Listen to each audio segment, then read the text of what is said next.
Hello to all of you. So great to have you online this evening.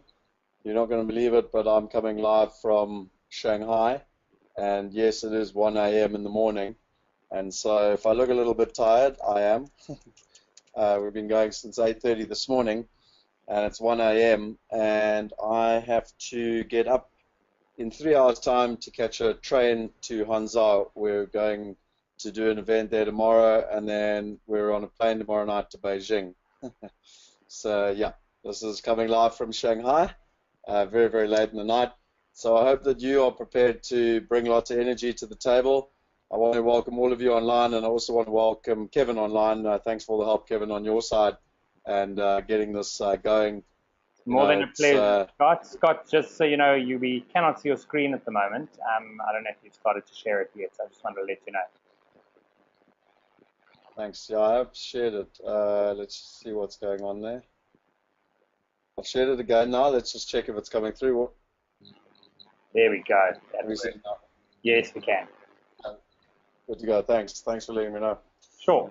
So yeah, excellent. I hope, as I said, I hope there's lots of energy tonight, and I hope lots of people are bringing questions, because if you don't ask me questions, I might just fall asleep and not be able to offer any value. So I am. This is pretty interesting. I haven't done this presentation since 2008, and we actually own a number of websites. We own How to Buy a House in English, Afrikaans, Zulu, Soto, and Xhosa. So something that's pretty passionate, that I'm pretty passionate about is the education side of things. I know that we've spent a lot of time in recent years at breakfasts, at dinners, at wealth weekends, and even on buyers trips, looking at more sophisticated investors, the international investment perspective, and even more so commercial investors. But a number of people, particularly from the Wealth Insights, have been asking some of the more beginner level questions, and also, asking how can they get started. And so what we decided to do this month is to very much start an empowerment month, and really to empower people with the access to the information. So today will be a entry-level webinar. We'll be focusing on how to buy a house, how to get started, the 7 fundamental laws of investing, and then I'm also going to share with you how you too can invest with as little as $100. But I think what's quite important is that we're going to be building up through the month. And so, next week we've got, I think next week is Dolph DeRoos. Is that right, Kevin? You've caught me off guard, Scott. My brain is completely fried here. Anyway, next week is Dolph DeRoos. So it's Dolph DeRoos, yes. Trying to get my days. Yeah. Next week is Dolph. That's Dolph. No, 100%. So next week is Dr. Dolph DeRoos. He wrote Real Estate Riches, one of the most recognized international investors around the world. Real Estate Riches is part of the Rich Dad Poor Dad series. He's worked with Donald Trump. He's worked with Tony Robbins. There's not really anyone else on the planet that understands international real estate better than him. And then the week after that, we've got Garth Wellman. He effectively is, pretty much a family office, looks after the wealthiest people in the country, and is helping people not only invest around the world, but set up their structures around the world.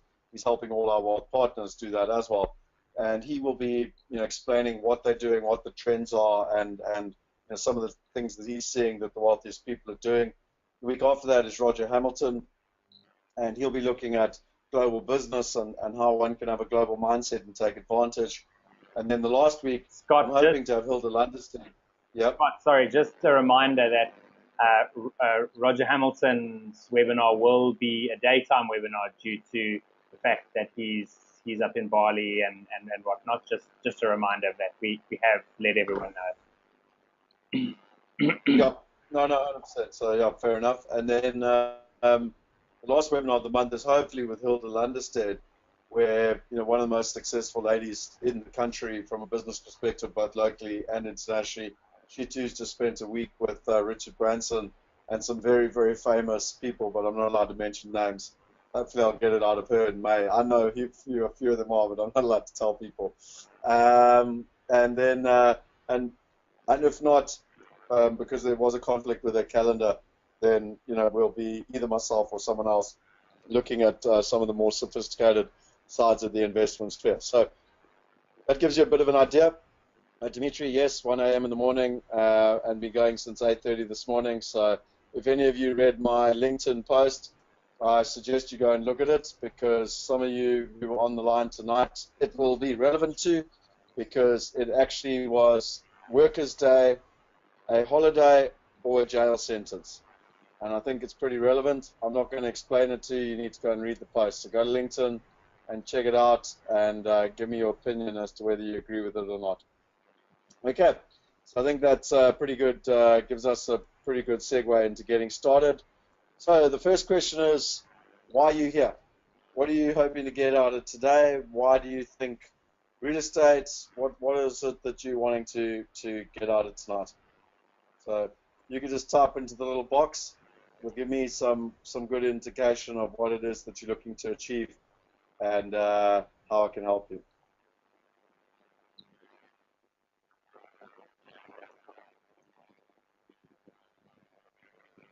So Jan said, am I the only one without audio? I think so, Jan, because everyone else so far can hear me. Let me know if there's any problems, Kevin. Anton said, investment to build wealth. Jan said, it's back. Some info on how the crowdfunding initiative is going. Want to diversify overseas, don't want to invest in SA anymore. Mariella wants to learn. Okay, so let me ask a different question. You know, most often when I did this presentation on how to buy a house, I would say to people, you know, why do you want to do it? And most people would say, well, I want to make money, or, you know, I've heard that you can make money in property, etc., etc. So I'm obviously trying to gauge the level of interest in terms of who's on the call. And with this, you know, call specifically, I think what I wanted to just share with people, when one looks at wealth, and this is really what I was talking about even in that LinkedIn post, was that when you get to 65 in England, Australia, and America, do you know that less than 1% of people actually retire wealthy? So I'm just going to repeat that. At 65, taking everyone into account, so not in Africa, India, China, in England, America, and Australia, when you get to 65, less than 1% of people actually retire wealthy. Another 5% are financially independent.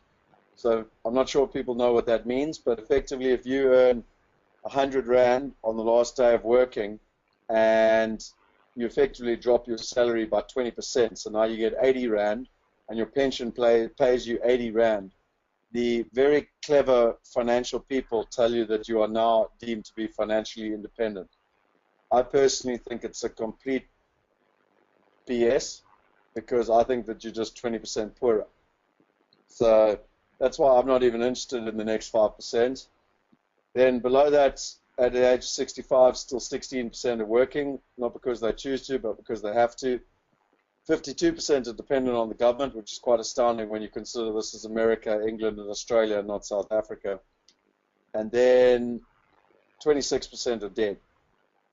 So it's pretty interesting when you look at the stats that, you know, everyone's out there trying to be wealthy and work hard and make money, and yet only 1% are achieving it. So, you know, I always ask the question, you know, who wants to be wealthy?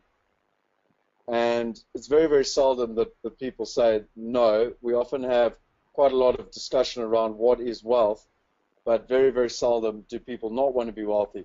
What's fascinating is the question is, if everyone wants to be wealthy, and yet only 1% or less than 1% of people become wealthy, what is the reason?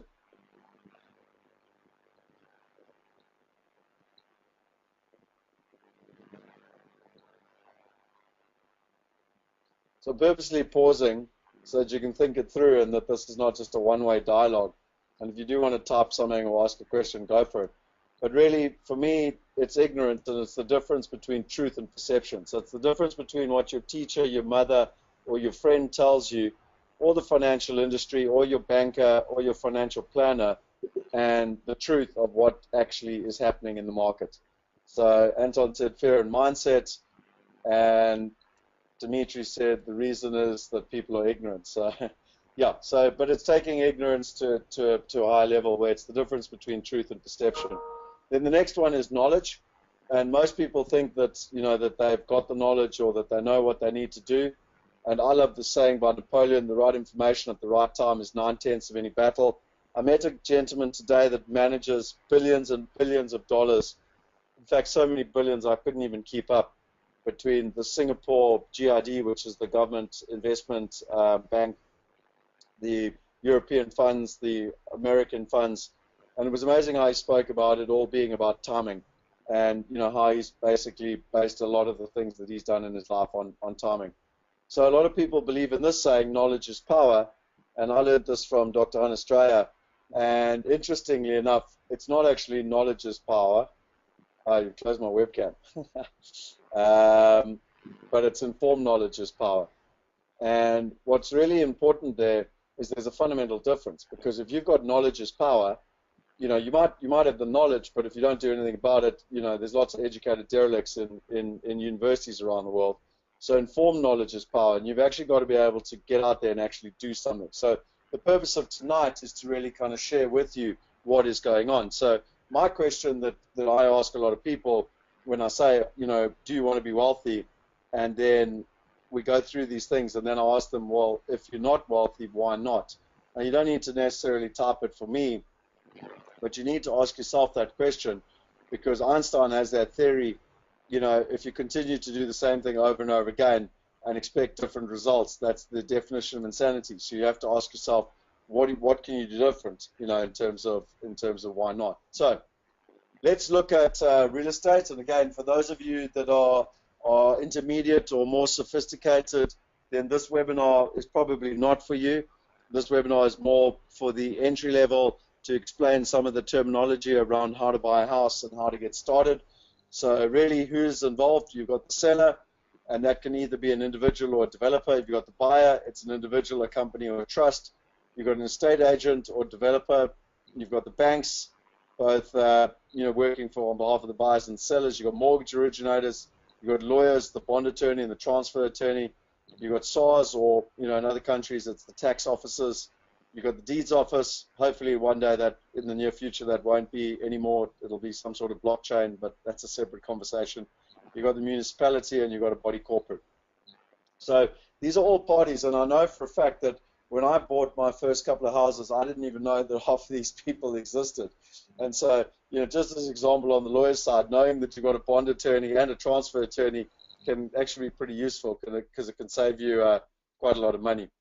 And okay, so there's a great question from Pia, and I will answer your question, Pia.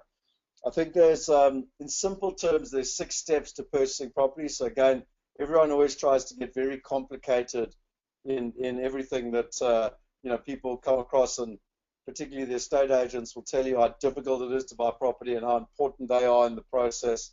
I don't believe that's true. I truly believe that investing is common sense, and that we all have common sense, and that there's the ability for all of us to do it. So there's 6 simple steps to doing it. The first one is a decision. Once you make a decision to do it, you need to come up with a strategy. Then you need to find a good property. You need to finance that property. You need to purchase that property. And you need to manage that property. Once you're managing that property, it should plug back into your strategy, and it's just an onward cycle. But everything in life starts with a decision. So that's where we're at. So I think I'm going to, Pierre, what I'm going to do is I'm going to answer your question a little bit later, because you're saying here that you've got a number of SA properties, and what do you do? And I want to cover this once I get to the strategy section, because I'm going to show you. I think I'll answer your question now. So under the decision part, the biggest inhibitors as to why people don't invest is firstly time. So they tell themselves they don't have time, a lack of understanding, so they don't know where to invest or why to invest, or whether to invest in residential or commercial, or whether to invest in South Africa or England or Australia or America. Fear. I mean, someone said, Anton said, fear and mindset. A lot of people don't invest because of fear. I find it fascinating. When I invested in South Africa first in 1999, everyone said, oh, it's all falling apart, and South Africa's going to the dogs. I remember when I invested in London for the first time in 2002, we just had September the 11th, and all my friends were like, oh, you can't invest, we invade Afghanistan, and oil prices are going to go up, and inflation's going to go up, and interest rates are going to go up, and you're going to lose your money. But, ultimately, one of the biggest inhibitors is knowledge. And then one that a lot of people don't understand is money, and the impact that money has, and what a huge inhibitor it is to getting good quality deals, and not just in residential, but also in commercial. So the very first law when it comes to investing is invest in yourself. So if you, Marietta's saying we still can't see. Scott, we can still see. Scott, we still can't see. You don't have to see me. Did you switch the webcam off, Kevin, because I look tired, or because it's making it slow? Scott, it was making the PowerPoint extremely slow, and you were all broken up. So I just thought it was best that turned it off. So let's leave the webcam off. So yep, sorry for all of you can't see how tired I am. We'll just keep going. Yeah, I'm in China. The internet's not the fastest here, so we'll have to just deal with it as is. But I think the most important thing is that, there's a book like Real Estate Riches by Dr. Dolph DeRoos. I'd highly, highly recommend it. There's a book, Rich Dad Poor Dad by Robert Kiyosaki, that you could read in terms of, if you want to read my book, it's Property Going Global. I'll show you a bit more later. If you type in there Property Going Global or PGG, we can send you an electronic copy. But I think the important thing is really to get involved. And I always joke with people, you can invest in yourself, you can go on courses, you can go to these American coaches that will, sell you these very expensive coaching courses. You can go to the Rich Dad Poor Dad series and pay 250,000 Rand, to go on a course, and you haven't even started investing. But I don't necessarily agree with those things. But what I will say is that, you need to invest in yourself. I know that I used to go to literally free seminars in London, and I learned more about property all around the world by literally attending £5 seminars. And going to all of them, be it Triok or Dr. Hannes Dreyer, and some of them are good, some of them are bad, but every single one you learn. But I think the one thing I would say is you've got to get involved. No one ever learned to swim by reading a book, and at some point you've got to jump in the pool, and you've got to realize that you're going to make mistakes, but that you're going to get through, and that you're going to stick to a big picture. So that for me is the really, really important point of the decision process. The next point is strategy, and I find this quite funny because most people don't have a strategy. I do joke that a lot of people buy their first house because they get married or they get a girlfriend or boyfriend, and one of the partners is driving the agenda as to why they should buy a house. So there's very little strategy. It's more about they are told to, and it tends to be in an area where someone wants to live, and because of that, it's ad hoc. And actually, ironically, whether it's in South Africa or whether it's in London or whether it's in Australia, most of them tend to be ad hoc anyway. So if the inflation rate goes up, the interest rate goes up, or the rand devalues, or something abstract happens quickly, people make ad hoc decisions, and also a lot of it's based on friends' advice, bankers' advice, etc. Most people buy houses they want to live in and not the best investments. So this one's a pretty interesting one. I always joke that do people buy shares in the company that they like to work in? And, most people, own shares in multiple different companies, but they don't necessarily work in them. Why have you got to live in your house when it's not necessarily the best investment? So as an example, in Shanghai here, property is very, very expensive, and the rental yields are 2 at best, 3% gross, which means you're netting 1 to 2%. The question is, why wouldn't you buy a property in Atlanta and net 8%? And rent in Shanghai? The same reason, why don't you rent in Cape Town and own property in Joburg, because you get far better returns. So, these are things that people need to take into account. I am married. I do understand that at some point owning a home is important, and something I learned, that there's a big difference between an investment and a home. So I'm not talking about a home here, I'm talking about investments. But, when I got married, I managed to persuade my wife to stay in a 2-bedroom flat in Joburg for an extra 3 years. And while all our friends were buying big fancy houses, we had 2-bedroom, 2 bathrooms. So we were staying in the one, and then we had tenants staying in the other, and it was cash flow positive from day one. So, that is strategy as you build up your wealth and your income, while everyone else was effectively just buying a home based on what they wanted and where they wanted to live. So let me give you another good example of the UK market and strategy. So this graph is not not that clear, but I got this years and years and years ago. And what a lot of people get caught up in is whether they're at the top of the market or the bottom of the market. And you can see here on the left, you've got price and time, and then you've got it here on the right. And what you ultimately, a lot of people focus on these little dips and troughs, but what you ultimately need to do is focus on the long-term trends. And as an example, in 1992, 1993 in England, property prices decreased dramatically. By 96, they had recovered. In 2009 in England, property prices, dropped again, and within less than 12 months in London, they had already recovered. So, there's a lot of fundamentals to investing, and timing is very important, but you've got to know how to use the timing within the market, and you certainly wouldn't just make a decision based on, oh, well, the market's up or down as to why you shouldn't get involved. One of the things you should always look at is having a strategy and then deciding, because in any market, there's good opportunities. So I tend to say it's all about the financial numbers. I learned from Ian Fife many years ago. Unfortunately, he was the editor of the Financial Mail property section. He was one of my mentors, and he taught me that even in the financial crisis, it's about this specific property that actually counts, and you make money when you buy a property, and it's not, that's why the financial numbers are so important, not necessarily the cycle of the market. The other thing my uncle taught me was, what is the worst case scenario? So, when we bought in London our first property, again, all our friends were telling us it was going to crash.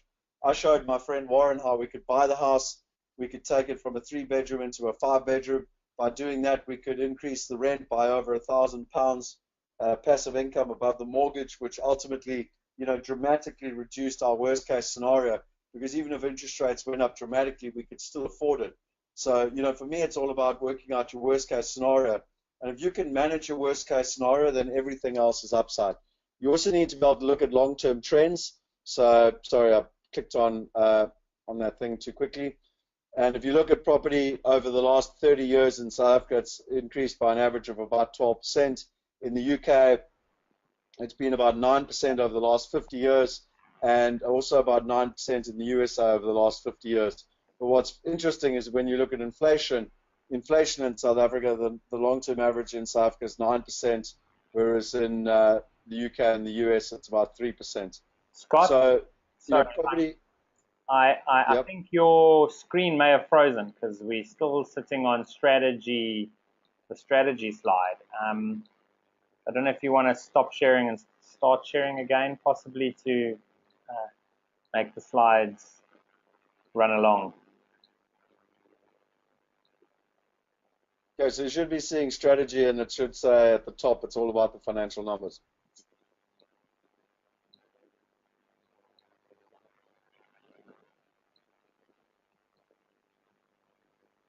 You got it, Kevin?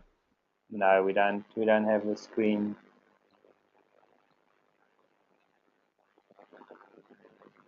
Boom, boom, boom.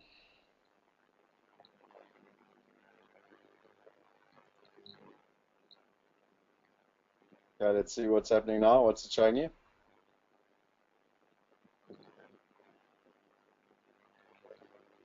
It's still just showing us webinar with Scott Picken. Okay, well, I'll tell you what. Let's do a poll, and that should wake everyone up and also wake the machine up. So what I was talking about with strategy is that it's a very long-term investment, and I think, you need to have your different forms of calculators so that you can work out. Now, I don't tend to say, I've used Dr. Hunterstrayer's Property Pro, I've used Hunterstrayer's REAP, I've built my own spreadsheets, I've used Michiel, who's one of the cleverest guys I know, his calculators. And for me, they're all much of a muchness. Some are better or worse than others. But what's most important is that you just use the same portal regularly. So, guys, I can see I put a poll up there, and is it not showing up, Kevin, the poll? No, it's not showing up, Scott. We're now seeing the strategy slide down to REAP example. Oh, it's really slow. Because I got a poll up, and I can see it's no one's seeing it because I haven't even voted on it. I wonder what's going on. Just give me 2 seconds here. Okay, so the poll's still not showing, huh? No.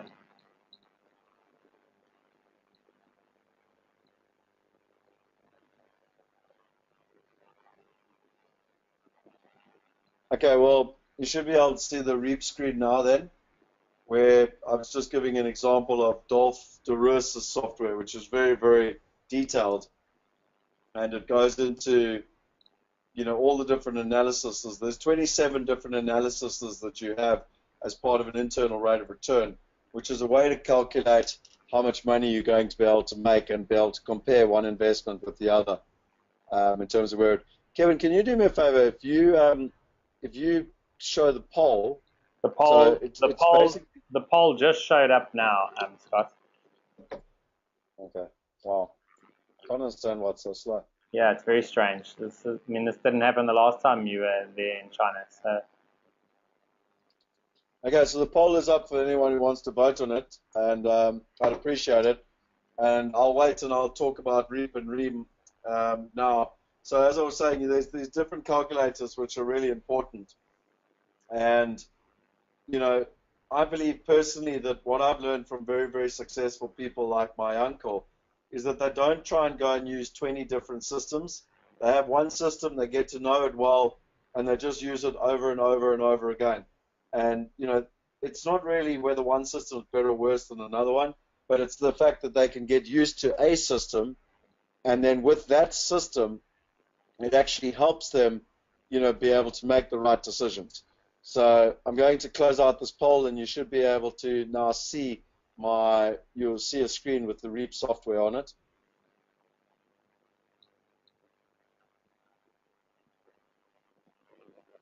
Yes, no? No, we are seeing still the poll. It's closed. The poll is closed. It's not allowing us to vote any longer, but the poll is just there, grayed out.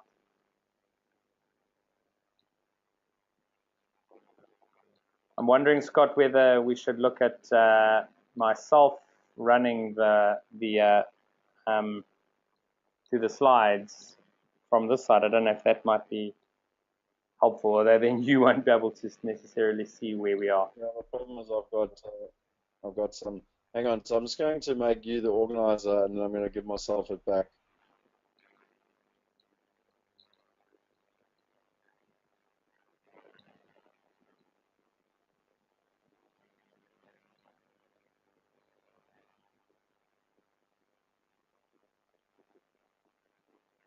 Okay, because you should be able to see a spreadsheet now with it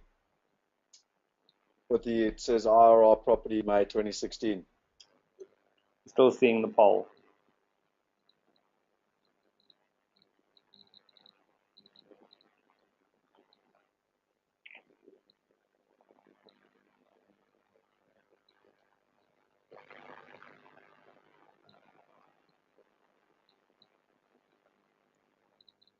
There we go. We now got the REAP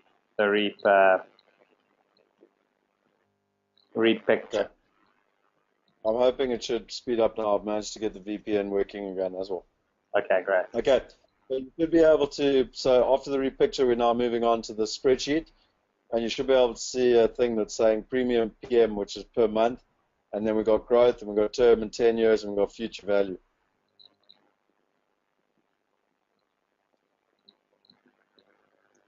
Scott had just asked me to share my screen. No, that's fine, I'm taking it back. Okay, cool.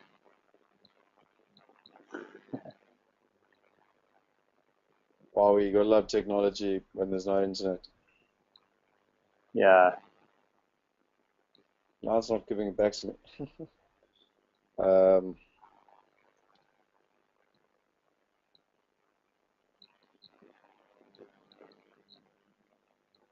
Kevin, can you make me the... Yeah. I'll show my screen. Okay, so, right, I've shown my screen now, so you should be able to see the spreadsheet coming up now. I will let you know as soon as we can see it. There we go. I can see the spreadsheet. Okay, great. So if you invest 10,000 Rand a month and 8% growth over 10 years, you'll have a future value in 10 years' time of $1.8 million. Rand. So hopefully that makes sense. If you invest $10,000 at a 12% return, you will have 2.3 million Rand, which is nearly 500,000 Rand difference. And if you invest 10,000 Rand at 26%, you will have 5.7 million Rand, which is 3.8 million Rand. So what most people don't understand is the importance of a growth rate or an internal rate of return and the impact that just a few percent can actually have over a 10-year period. Now, just as a matter of interest, if we make that 20 years, look at the difference in growth. So it's $4 million, 4 million rand, could be dollars actually, doesn't make any difference, and or 74 million rand between 12 and 26.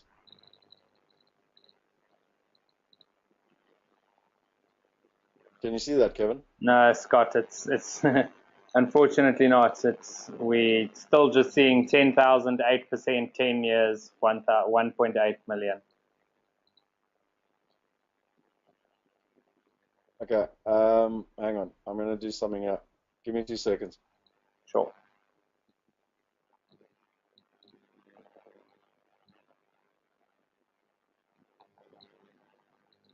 I've just launched a poll on my side while we wait for you, Scott, because it hopefully should.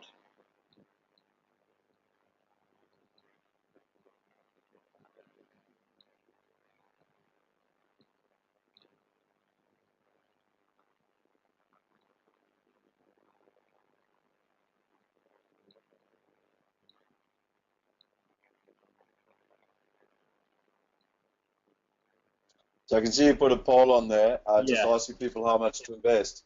Yeah. And I'm hoping once we're done with this, you should be able to see the spreadsheet. It's really important that people get the context of how important it is to work out the internal rate of return and the impact that growth can have on your wealth over a 10 to 20 year period.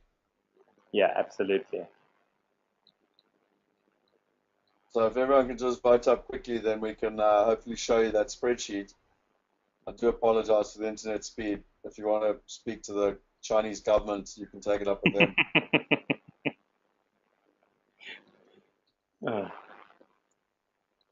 Okay. So anyway, let's close out that poll. And I'm hoping that you should be able to now see my spreadsheet.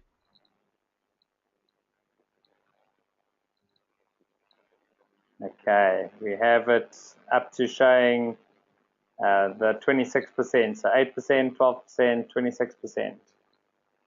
Yeah, so if you look on the right-hand side, that's exactly what I'm trying to show you.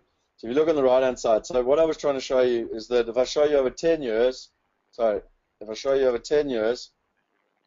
basically if you've got an 8% growth, if you invest 10,000 a month at an 8% growth over 10 years, you're going to have 1.8 million. If you invest 10,000 at 12% over 10 years, you're going to have 2.3, which is nearly a 500,000 difference. And if you do it at 26%, you're going to have 3.8. You're going to have 5.7 million, which is 3.8 million difference. But look at the difference if you do this over a 20-year period. It now is 4 million difference just between an 8 and a 12, and 74 million difference between a 12 and a 26. Can you see that, Kevin?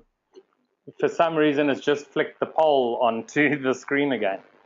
I really don't know what's going on tonight. This isn't treating us well.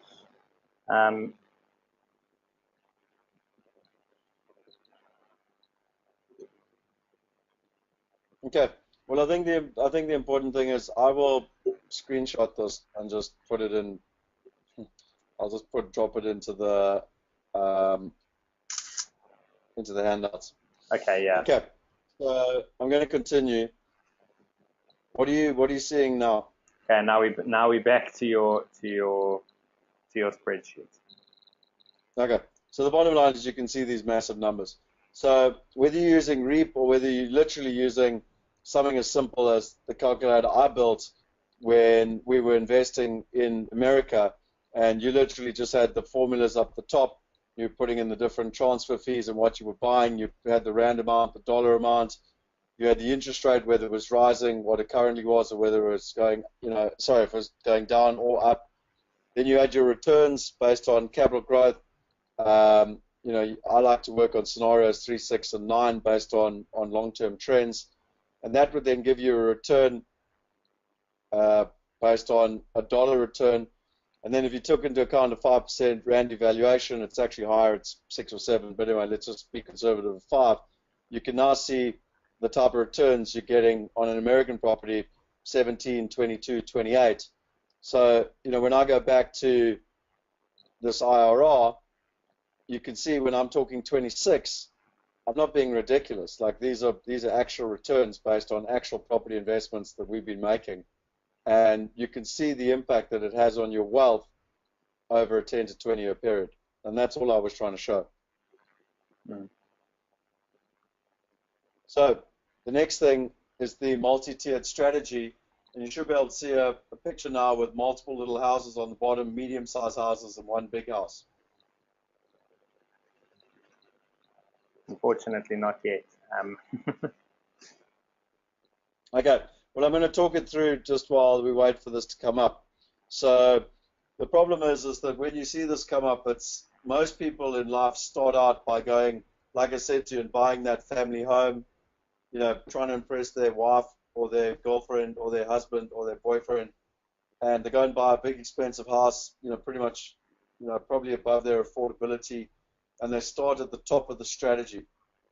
And the problem is that the way to do it is actually to start at the bottom, and that's why we have a game like Monopoly, where you want to accumulate lots of cash flow positive properties.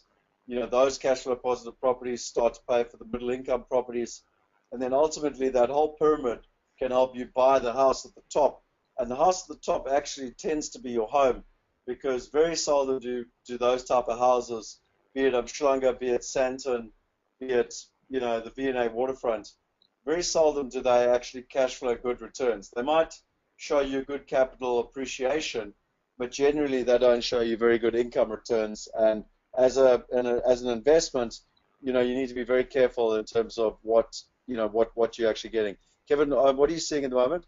Still seeing your spreadsheet, Scott. Okay, this is not working, dude. Can you please use your PowerPoint? Yeah. So if you've got the PowerPoint. If you could open it up to slide. Hang on. I just want to see what slide we're on here quickly. So yeah, just open it up to where it says multi-tiered strategy. I'd prefer if we use the slides, and then you can be the presenter and I'll just talk. Sure.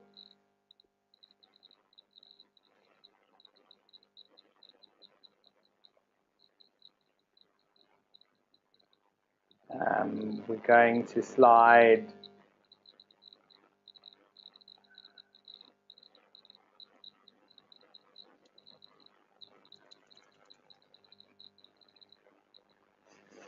Okay. We're now on to the multi-tiered strategy slide with the houses. Okay. So like I said, unfortunately, most people start at the top. They waylay themselves with debt. They buy themselves a house they can't afford, and everything that they earn goes towards that house. And then, you know, pretty much, you know, they don't have the ability to build up a portfolio or effectively a strategy. So the next slide, if you want to go to the next slide, Kevin. Yep. This is my interest. Can anyone else? Are you guys actually seeing the slide on Kevin's side? Because I'm not seeing it on mine. You know, his slide. It's still just saying webinar with Scott Picken.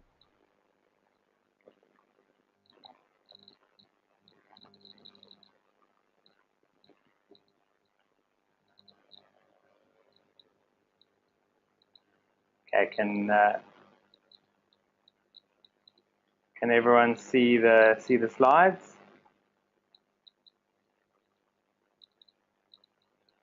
Yeah. I'm not. Everyone is saying yes, we can see it.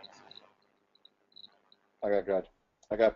So the first, you know, I said I would share my story of when I did my first project when I was 13, and you can see there the highlights of that project. Basically, the bedroom was inside that courtyard there. My brother and I were sharing a bedroom, and I didn't like it so much, so I persuaded my parents. I drew a picture how we could actually knock down the toilet and put a double bedroom and an ensuite bathroom. You know, and I always joke with people that, you know, my project completely, but I'm sure that my folks, you know, had an architect and a quantity surveyor and a builder, but that's also the part that comes down to, you know, the self-belief side. So that was my first project when I was 13. I did a project actually, interesting enough, if you want to go to the next one, Kevin, when I was 19, a development in Cape Town where we transferred what's happening, Kevin? Yeah, it's on your first property at 22. Cool.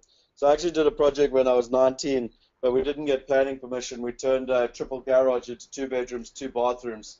I learned a lesson about planning permission then as well, because the planning instructor turned up and made us turn it back into a triple garage. So we took our entire bursary money and had to, redo it. And then at 22, we bought this house in Rondebosch. It was an old house on half acre. It had R4 zoning, which allowed us to do medium to high density properties. And we were actually allowed to go 7 stories. We originally were looking at doing a 34-unit apartment, but because it was right on the river, it would have cost too much to do basement tanking. And so we built 6 townhouses and then sold them on. Unfortunately, it's one of those things I regret selling them, actually. If we go on to the next slide, we then at 24, we did our first property in London. And I've told you the story already tonight, where it was a 3-bedroom house. We put a conservatory on, and then by changing it from a 3-bedroom to a 5-bedroom, we made it 1,000 pounds passive income from the day we bought it. I still own this property to this day. And again, my only regret is not buying every single property on that green, because it's right in the middle of Wimbledon. And then from there, we pretty much started RPS.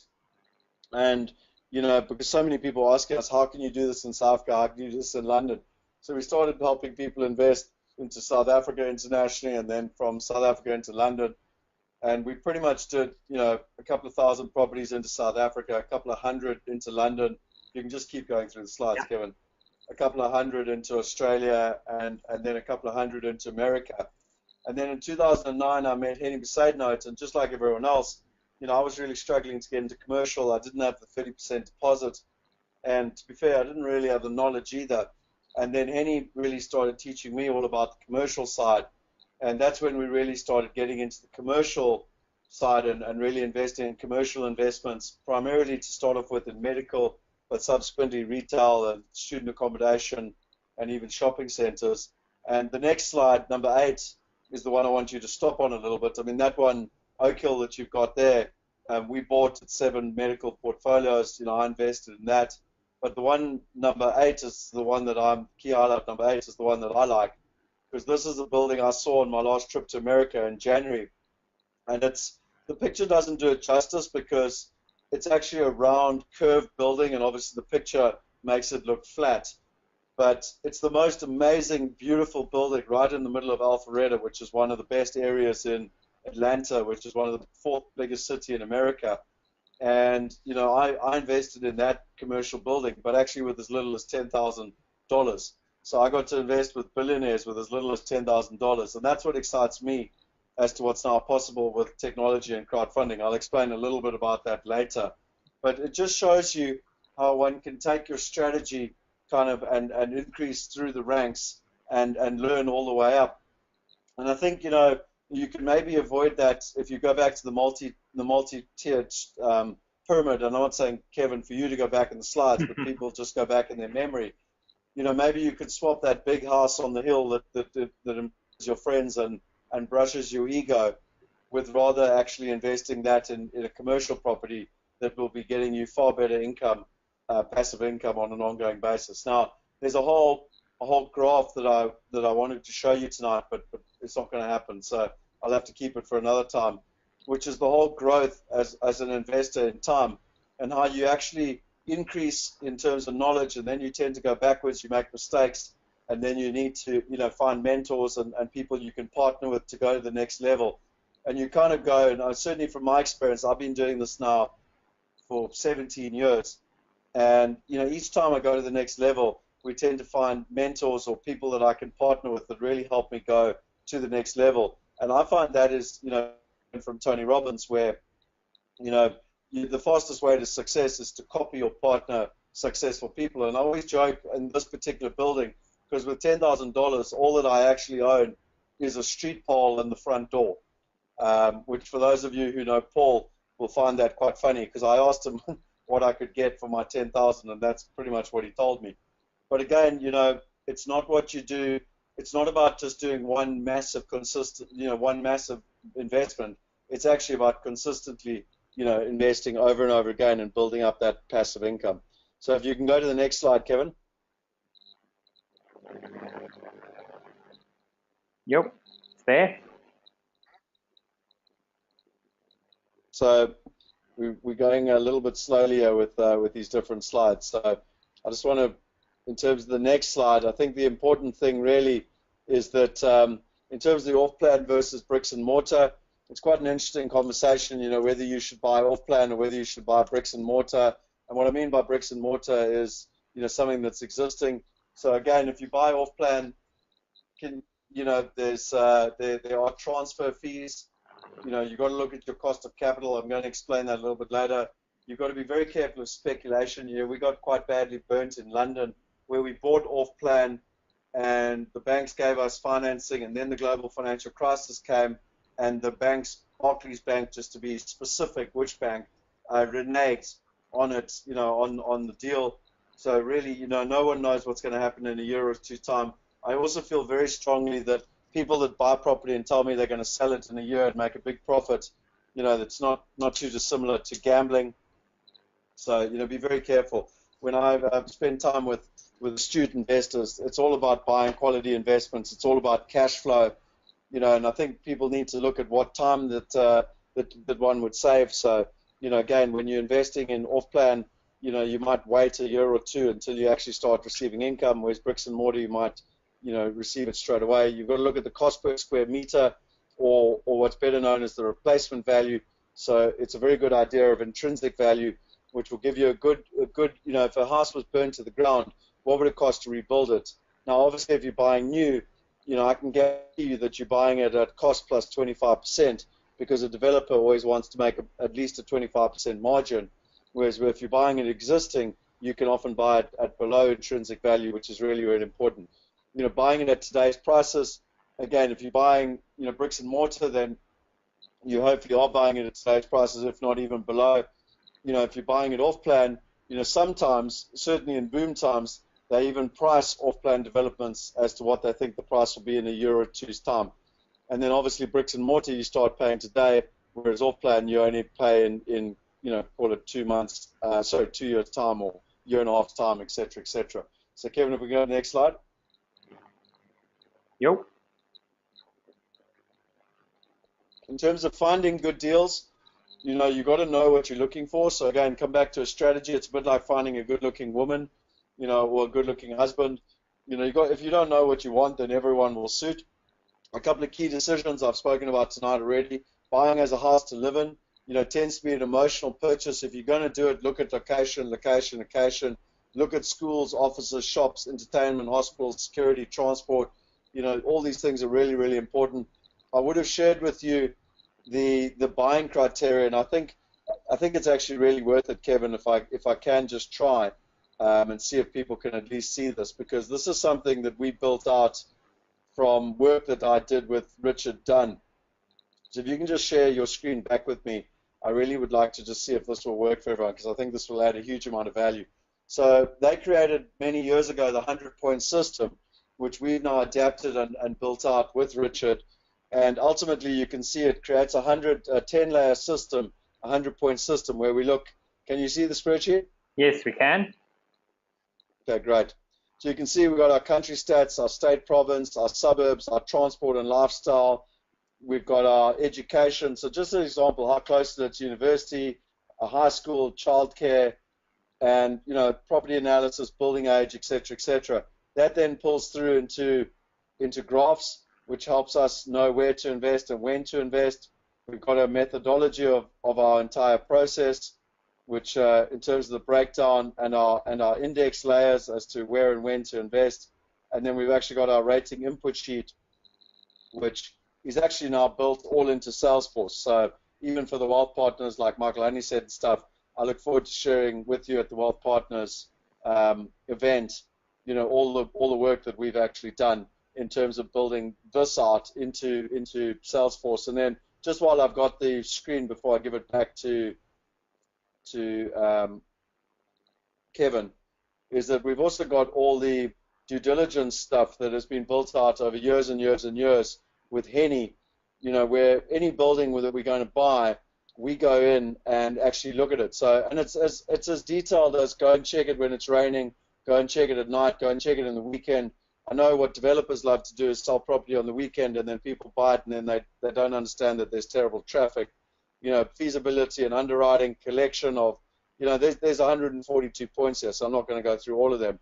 But literally planning, zoning, health department, legal, et cetera, et cetera, et cetera, fraud prevention, property history, appraisals. I think you can just get the idea of the level of detail that we go into. Kevin, while it's working, should I try and continue here? Scott, it is still quite slow, so it is. Okay. We are we'll go back to your slide. We'll go back to the fine screen. I just wanted to share those two spreadsheets. I'm not going to share them publicly. I'm happy to show them on a webinar, but obviously that's our intellectual property. It's all the systems we use to know where to buy, and that index then creates what we call our IPS index or our GIIDS system index that pulls through into our GIIDS system index and helps us know when to invest and when not to invest in property, basically. So if I look at Kevin's screen here, we're back on the fine thing. Then buying is an investment property. You have to ask yourself the question: does it fit your investment strategy? Are you trying to achieve capital appreciation or passive income from rental? And again, coming back to that 100-point system that I've spoken of, I will say that from experience, the wealthiest investors that I've had the privilege of helping invest and investing with tend to always focus on income. Capital growth is a nice to have. It tends to be unsophisticated investors that go after capital growth because nothing can make capital growth happen. Like the market tends to determine that, and it's kind of a hope and a prayer. So we tend to work on a 70% at least weighting on income. If we can go to the next one, Kevin. On GIIDS. Okay, so the GIIDS system is the system that we use around the world. It's our global investment due diligence system. It helps us know, which country to invest in, which city to invest in, which suburb to invest in, which property, who to partner with, how to set up the tax and the compliance. We've got the REAP system that I've shown you already tonight. We've got the REM system, which is the management system. We've got the due diligence system, which I think I've shown you, which is the 142-point system. And then, right through to our wealth partners and our wealth assist and the portal, which is the ongoing management in terms of it. So, these are just systems. You don't have to use our systems. You don't have to copy our systems, but these are the type of systems that, I've personally built up, and obviously Henny's built up, and Dr. Doftaros has built up, and others that have added value, massive value, like, Michiel and Yaku, etc., that have all brought their different systems to the table, and we've put it all together in our global investment due diligence system. If we can go to the next slide, Kevin. There, where to invest. Yeah. So if we look at the where to invest, basically, I think South Africa, if you look at South Africa, it's a big place. Do you focus on Cape Town, where there's been huge capital growth but very low yields? Do you focus on Joburg, where there's much higher yields and much better affordability? Or do you focus on Durban or anywhere else? And you go, tonight, that's not really the purpose of this presentation, but one needs to have that investment strategy. Or do you focus globally? If you go to the next slide, you'll see that we've now got 9 offices around the world. We invest on 5 different continents. And, just the Shanghai market, as a matter of interest, went up 34% in the last 18 months. Then the government changed the rules, and it dropped by 15% in the last 4 weeks. So, really, you've got to know what you're doing, whether you want to invest in America, in England, in Australia, or in South Africa, or in Asia. If we go to the next slide, what you'll see on the next slide, you should be seeing the book that I wrote, Property Going Global. It was endorsed by Clem Santa. I built it on the 4-dimensional model on top of his scenario planning. And, he was quite impressed by it and said to me I had to write a book. So I went ahead and write a book. And you should be able to see the next slide is the global scenarios. And again, I don't have time to go into all the global scenarios from an economic perspective. But if you read about it all in the book, he pretty much contributed chapter 4 and 5 in the book, which is how we look at all the global scenarios. We take all the South African scenarios, we put the 4-dimensional model on top of that, and it helps us know where to invest. But based on research, so if you look at the next slide, it should all be facts. And we take our information, again, not on gut feel. And one of them is The Economist. Again, in the book Property Going Global, and something Roger Hamilton taught me, is create a book which is evergreen so that people can go and find the information for themselves and then plug that information in. And ultimately, that helps us put together the four-dimensional model. So, that helps where to invest based on, the Premier League, the second division, or failed states. And that then pulls through into the global property system, which tells you which countries to invest in based on return and risk. So you should be able to see the slide, Kevin, that's got the global property system. Yeah, it's there. Okay. And again, there's an entire 2 chapters just on this if you want to understand this better.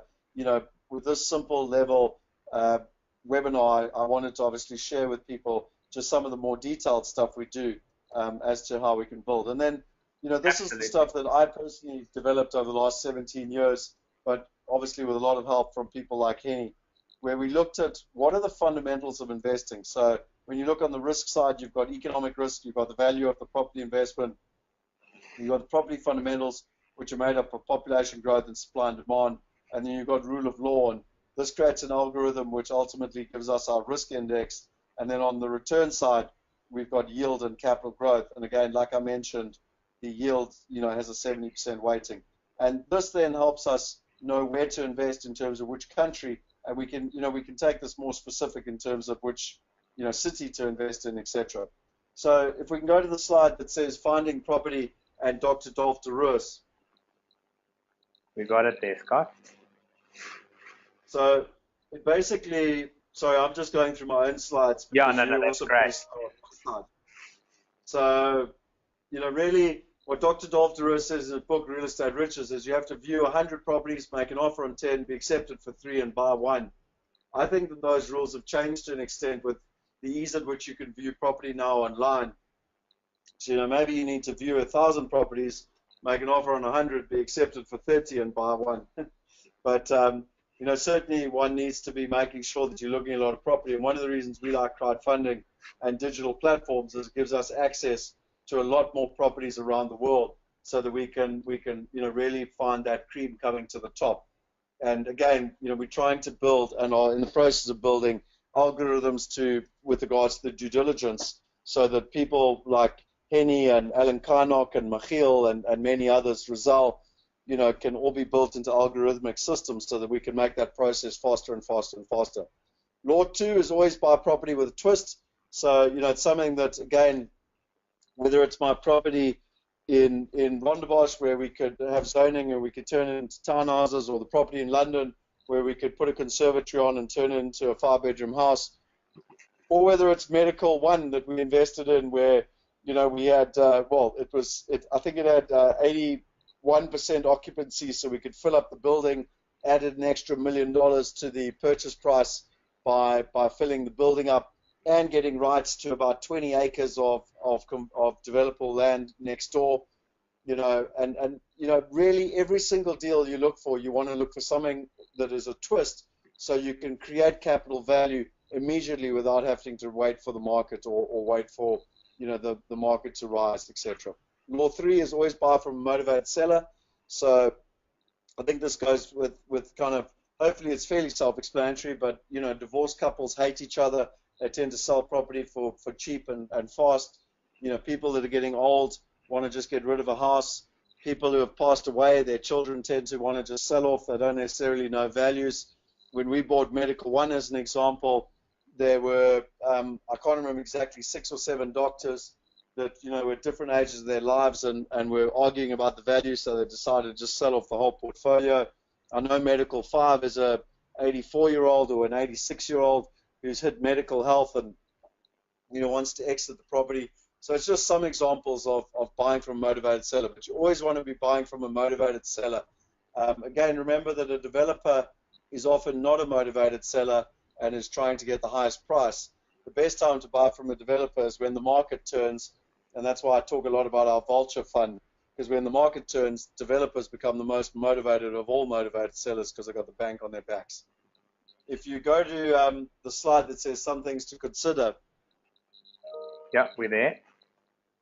So, new developments in growing markets.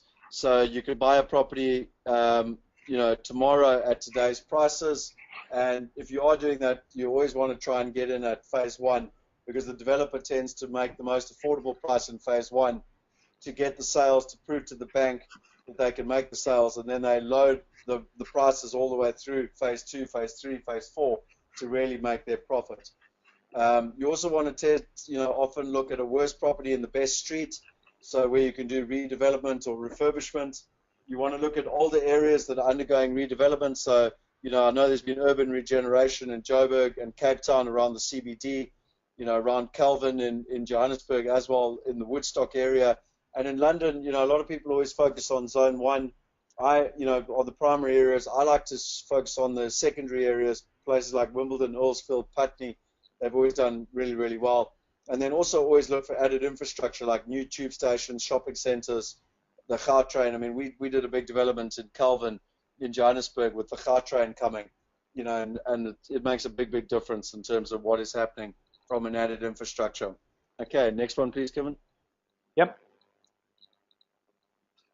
Sorry, I forget I still have to do my own one.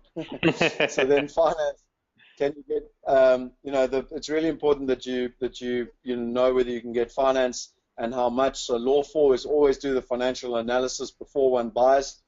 I know certainly I've been caught out a few times where I bought a property and thought, I can pay the mortgage, but I forgot about all the other ancillary expenses. And if you buy a house, and I know what I'm about to say is a chauvinistic comment, but from my experience, if you buy a house and it's with your wife, you could probably budget an extra 10% for curtains and all the extra stuff that gets added on.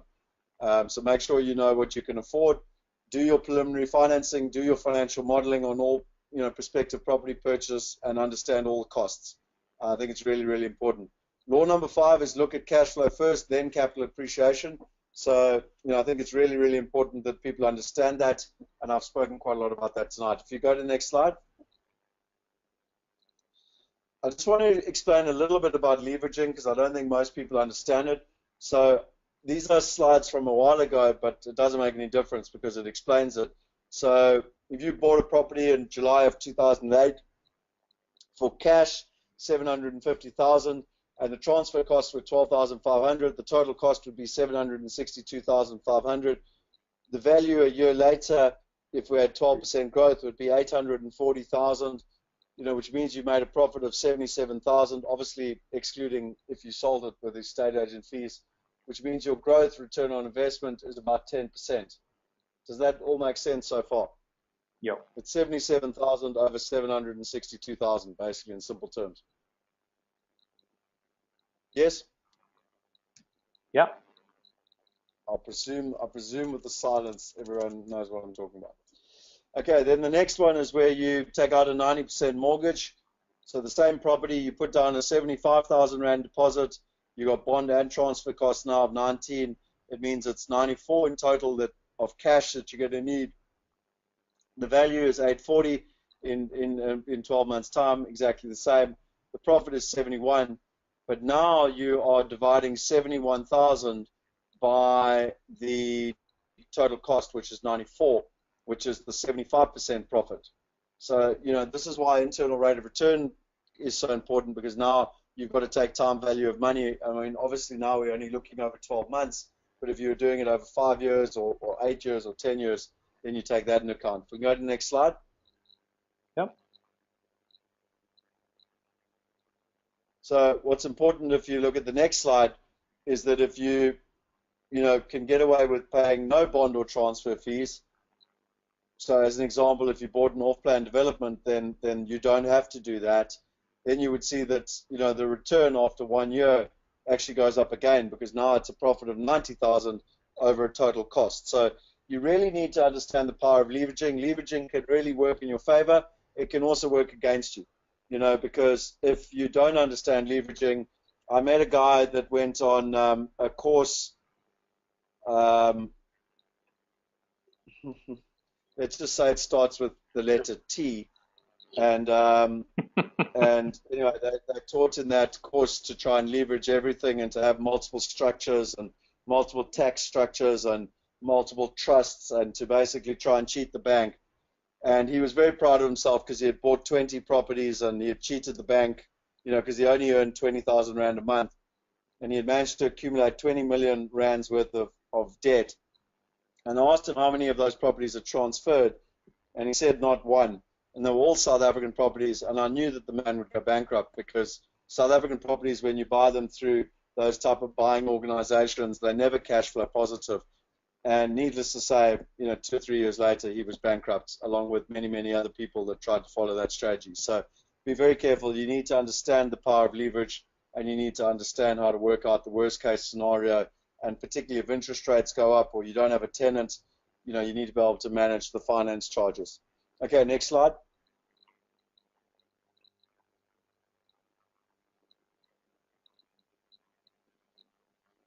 So really for me, you need to ask yourself, what does this mean for you? There's a lot I'm sharing with you tonight. For some of you, it's completely basic. For some of you, it's the first time you've ever heard this stuff. So, you really need to be able to check the numbers. And if you don't know how to do it, then you need to apply law number 1, which is invest in yourself. Read the books like Real Estate Riches, join something like our Inner Circle, which is where we pretty much teach you while doing, and or partner with someone that does know what they're doing and let them take you through the process, and you can learn while doing. We can go to the next slide, please, Kevin. We there? So some of the things the bank consider for a mortgage is the property itself, the value, the area, the risk. They look at your back record, insolvency, criminal record judgments. There's a credit rating system that they go and check. They look at your income statement, your income and expenses. They look at your balance sheet. They look at suretyship. They look at your qualification, your job industry, your position, and your earning power in South Africa. I did banks to help people who are overseas, primarily expats, but they changed that again. They do look at other property in South Africa. Again, unfortunately, the government doesn't protect the property rights of South Africans, and it doesn't kick delinquent tenants out. And so the bank only takes 20% of the income that you earn from rentals, rightly so, because they don't know if you can kick a tenant out. In America, in Australia, in England, they take 80% of the rental income into account because they know they can kick a tenant out because the government protects property rights. All of this affects, which is one of the reasons why property hasn't grown in the last 6 or 7 years in South Africa, because people have got disillusioned with the property investors have got disillusioned with residential investment for what I've just explained. All of this affects the offer on the loan amount and the interest rate that's granted. And then lastly, there's a fundamental difference between different countries. So in England, as an example, there used to be income-based lenders, which meant that they lent against the income on the property. In certain cases in America, they're income-based lenders where they lend against the income that the asset is earning, whereas in South Africa and Australia, they're asset-based lenders where they lend against the other way around. I've got this completely wrong. So in England and America, they're asset-based lenders where they lend against the asset and the income that the asset's generating. In South Africa and Australia, they're income-based lenders where they lend against you and your income. The problem with that is that, you're always on the back foot because every new property you get technically means you go backwards in the eyes of the bank. If we can keep going, Brendan, Kevin, please.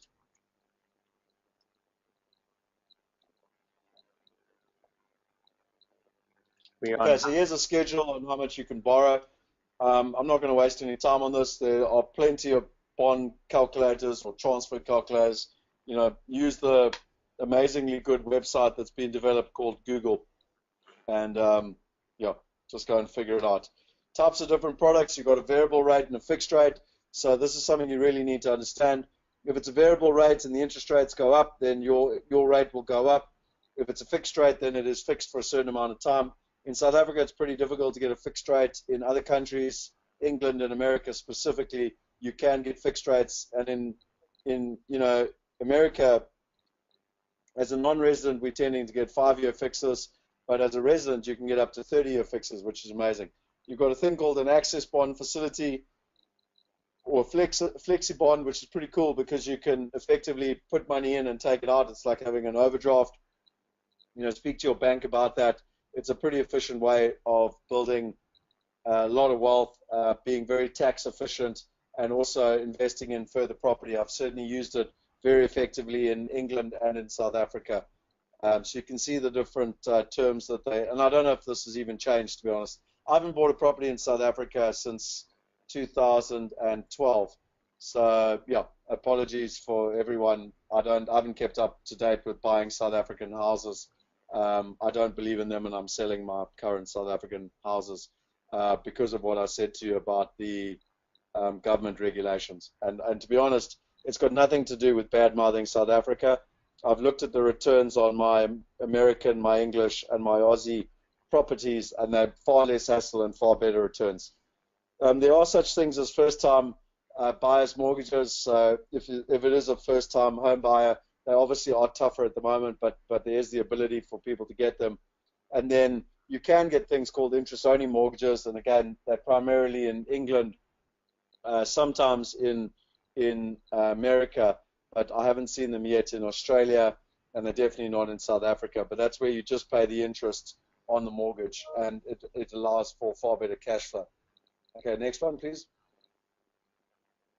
I feel like we could spend a whole night just on financing. Absolutely. So on the purchase side of things, some manage to preserve. So, I think really it's quite important some manage to persevere. And I really think that, a lot of people will experience a lot of challenges. They'll go out, they'll walk the streets, they won't find good deals. And really you have to be able to persevere. And, I used the example of the deal I did when I was 19. It took us about 6 months to convert a triple garage into 2 bedrooms, 2 bathrooms. And then when we, didn't get planning permission, we had to reconvert it all back. Our first property that we bought in Rondebosch, it was supposed to be all hunky-dory, but it took us, at least 2 years to get planning and get everything in place. And, we had to persevere through all that. So, I really think that, the essence of a lot of people is that they give up, and it's those that persevere that do succeed, Law 6 is that property is secured in law, but as relationships bringing the money. I love this one. And, it's all about relationships and getting out there, meeting people, adding value to people. And really, it's going to add value in the negotiating, the sourcing, the managing the process, and the management. And, a lot of people say to me, why did you start RPS? And really, we built it on Zig Ziglar's principle. You can have anything you want in life if you help enough other people get what they want. And it was always funny because people come from a scarcity mentality, and they would always say to me things like, but you're going to take all the best properties. And I'd be like, dude, I wish I had enough money to take all the best properties.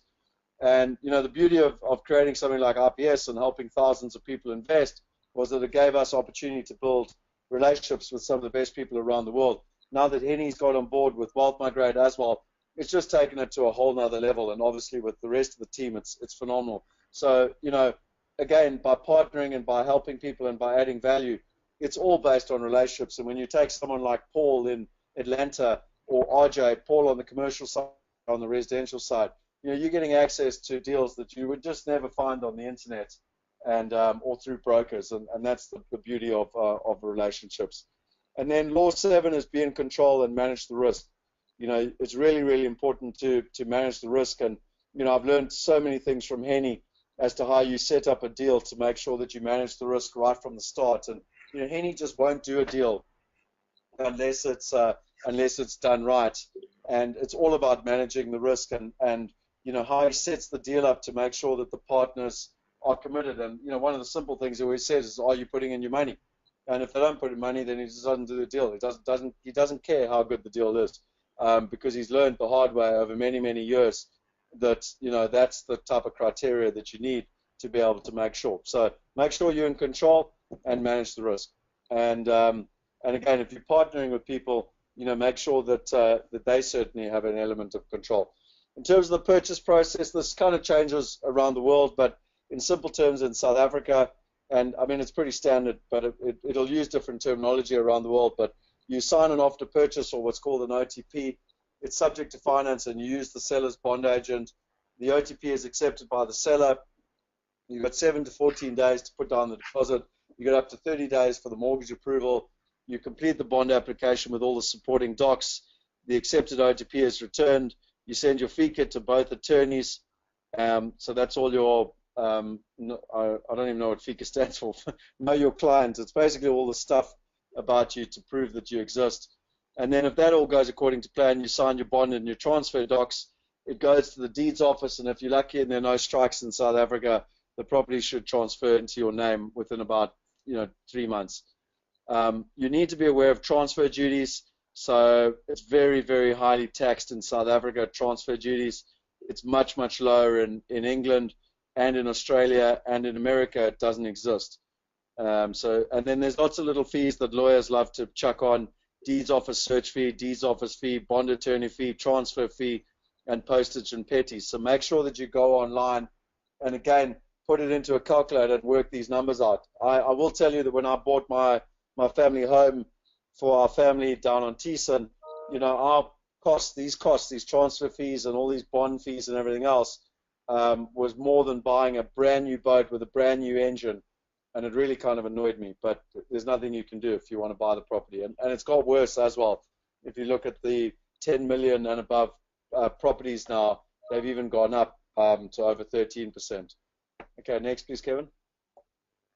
They're basically pricing foreigners out of the market, which is going to have an impact on capital growth if you haven't worked that out already. So again, from a cost perspective, I think we've kind of spoken about this. Yeah. You can see there's lots of different costs there that are added up. You can pretty much find all this on the internet. I'm just making you aware of it. And then the last law is, optimize your tax and financial strategies. And really, it's really, really important to get yourself a good accountant. You can see there's different ways to own a property. I know that this is a little bit old because there's things like CCs in there, and CCs are long gone.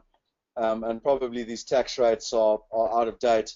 I'm not a financial advisor, neither is Kevin, and neither is IPS nor Wealth Migrate or anyone that works for us.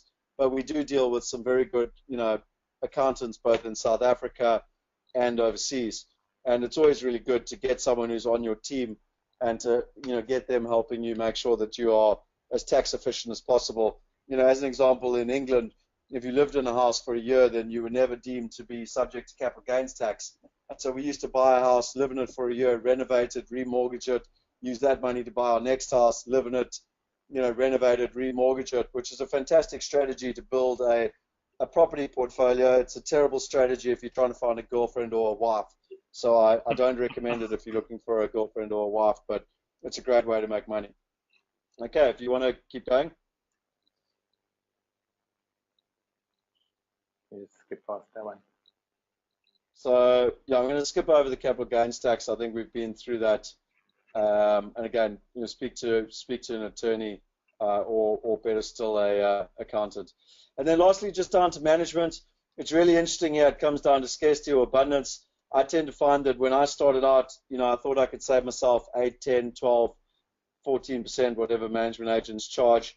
We had that house in Rondebosch. I was skiing on the slopes of Switzerland.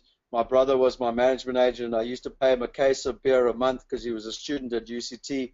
It was all going according to plan until the tenants stopped paying. And then I remember phoning my brother, and he said to me, "I'm a doctor, not a debt collector." So I think it's quite important to really, if you're a sophisticated investor, whether you live in Johannesburg and invest in Johannesburg, or whether you invest in Atlanta or Sydney, you will start to understand that management fees are part of the cost of doing a transaction. And so you need to be careful not to underestimate the cost, the time, and the frustration to yourself, and rather see it as a cost of doing business. But you still need to make sure that you've got great management agents, and that's in many ways an oxymoron in South Africa. I still really battle. Another reason I'm selling my properties in South Africa is that I find the management agents here well below par by international standards, and they charge far too much money. And the tenants ruin the place, and they just pass all the expenses on to me. So it really dilutes my effective returns. If you disagree with me, or if you don't like what I'm saying, I apologize. It's just my personal experience over the last 17 years.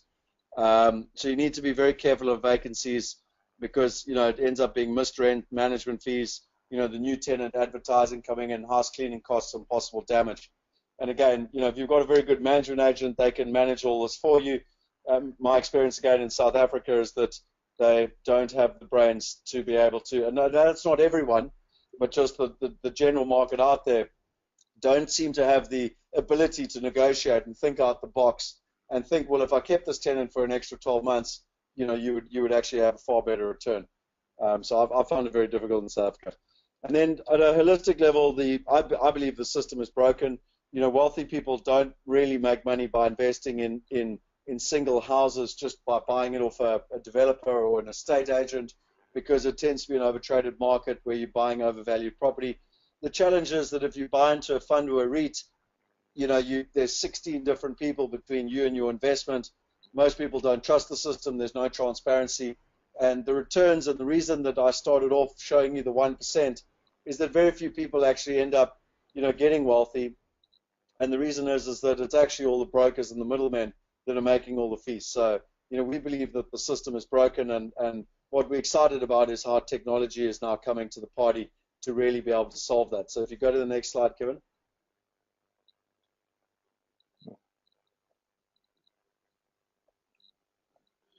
So if you look at America, you now have the ability to invest in the World Trade Center. There's a company called Fundrise. Unfortunately, you can't if you're not an American citizen. And this really is the concept of crowdfunding. If you're interested, just type in the word crowdfunding, and we will send you some information on it and some videos on it. Because we can send you how crowdfunding works, why we know it's going to change the world, how blockchain can and will be the basis for all trust and across the board. And so if you just go to the next slide, Kevin, we were really quite annoyed with the fact that although crowdfunding has been quite popular in the first world and it's very localized, so Americans can invest in America, English can invest in England, but the problem is if the middle class are wanting to look at investing in the first world or going internationally, it's very, very difficult. And whether you do it via crowdfunding or whether you do it on your own, it's still very difficult to go internationally. And we believe that for many years through RPS and now through Migrate, we wanted to provide solutions so that people could get access to the best quality opportunities with the best quality partners. So if you go to the next slide, Kevin, that's why we created Migrate. We created the global platform, and we're now on 5 continents. We've still got quite a long way to go. And I think if you go to the next slide, you'll see the kind of the in-depth basis upon which we operate. But in simple terms, you've got the portal or platform in the middle, you've got the investors on the one side of the fence, you've got the real estate providers on the other side of the fence, and the platform is merely marrying the investors together with the best quality opportunities. And you can see there in terms of the breakdown within the company, but it's really just a trusted, simple, transparent marketplace for people to be able to invest. So if you go to the next slide, you'll see there that there's 4 steps to investing, and literally you can go online, you can go to the website wealthmigrate.com, you can effectively sign up, you can select an investment, you can do the transaction online, and ultimately you can manage your portfolio online. Now, is it 100% perfect and where we want it to be? No, it's a consistent work in progress. I have a dream of being able to manage my entire global portfolio from my cell phone, which we still can't do yet, but it is coming. If you go to the next slide, Kevin, you'll see you've got your digital or global dashboard. And what's awesome, for someone like myself who's got properties in America, England, Australia, and South Africa, I dream about the day where all the properties are on the system. They can all be managed, through the digital dashboard. I never have to look at an email again. I never have to miss rates or payment taxes, etc., etc. And I mean, these dashboards all exist today. So I mean, you can go online even if you're not ready to invest. Go online, start playing around. That's the whole purpose of our inner circle, where someone like Dr. Dolph DeRisk can take you and teach you while doing. So we're not selling you any courses, we're not selling you any books or any coaching or any mentoring. What you can do is get access to the inner circle, instant inner circle. Just type in there inner circle, and we will literally be teaching people while doing, which is kind of what Henny's been doing to me for the last 6 years, where we've been investing in deals. I've been investing alongside him and learning while doing, and the tutors, why can't we just do that with everyone else? So in South Africa, from a crowdfunding perspective, Kevin, who's actually on this call, formed the African Crowdfunding Association. We are working with the FSB at the moment. They've been very, very proactive, which has been awesome. We're not quite sure of the timing, but hopefully in the near future we'll be able to bring crowdfunding to South Africa. And I think I will change my tune then on South African property, because I won't then just have access to, average properties. We'll be able to get access to some of the best properties with some of the best developers, and effectively what the very wealthy, high net worth millionaires and billionaires are investing in. And then I believe that, people will be able to access good quality South African property through the platform as well. So that's in the hands of the FSP, and as soon as they, provide us with the avenue to be able to do it, we'll be launching the South African solution as well. If we go to the next slide.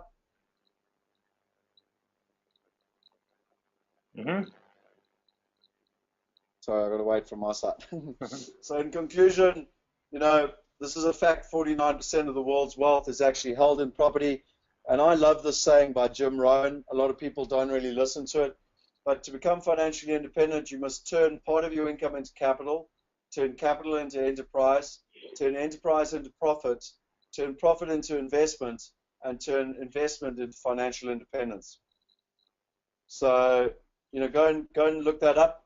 That's a saying that I have on my wall. Just to keep reminding myself of the little journey that I'm on. And for those of you that are starting out and don't have any money, the bottom line is time is what you have.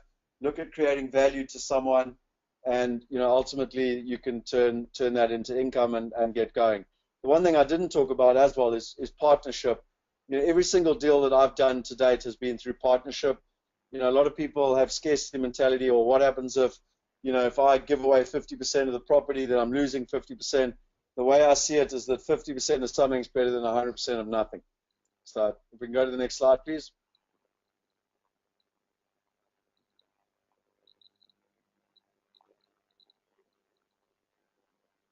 So you'll see there, if you go to the 6 steps there, again, you've got the 6 steps that we started out with tonight, and we've got the blue one, in the middle, because really what Wealth Migrate and what crowdfunding allows you to do is that really it then provides an ecosystem where you've got Wealth Migrate, the platform, you've got the clients, and you've got the partners, and we're all working together and running through the bigger cycle, which is the brown on the outside, and we're running through the cycle. And I tend to say to people, when you get on an Uber taxi, it still needs 4 wheels, an engine, and a driver, and it still takes you from A to B. Technologies just make you a hell of a lot more efficient. Well, it's no different with real estate investing or property investing or investing at large. The fundamentals still stay exactly the same. Technology just makes it a lot more efficient. So that's really the purpose of that slide. If you move to the next one.